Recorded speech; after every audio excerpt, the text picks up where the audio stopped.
નમસ્કાર, આપ જોઈ રહ્યા છો નેશન પ્લસ ન્યૂઝ. હું છું આપની સાથે હેતલ ભગત. ખંભાત તાલુકાના વટાદરા ગામમાં એક પેડ માં કે નામ અંતર્ગત આંગણવાડીમાં વૃક્ષારોપણ કરવામાં આવ્યું છે. ખંભાત તાલુકાના વટાદરા ગામ પંચાયત પાસે આવેલ આંગણવાડી કેન્દ્રમાં એક વૃક્ષ માં કે નામ અંતર્ગત વૃક્ષારોપણનો કાર્યક્રમ યોજાયો હતો, જેમાં ખંભાત આંગણવાડીના સીડીપીઓ વંદનાબેન અને આંગણવાડી સેજાના સુપરવાઇઝર સંગીતાબેન અને પ્રેમલતાબેન તેમજ કેન્દ્રના કાર્યકર દક્ષાબેન સાથે ગામના સરપંચ રણજીતસિંહ, સામાજિક કાર્યકર્તા અને એડવોકેટ વિજય મકવાણા હાજર રહી આંગણવાડી કેન્દ્રની આજુબાજુ વૃક્ષારોપણ કરવામાં આવ્યું હતું.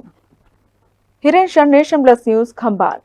સમાચારોના સતત અપડેટ મેળવવા માટે અમારી નેશન પ્લસ ન્યૂઝની યુટ્યુબ ચેનલને સબસ્ક્રાઇબ કરો, બેલ આઇકન દબાવો અને જોડાયેલા રહો ફેસબુક, ઇન્સ્ટાગ્રામ અને ટ્વિટર પર.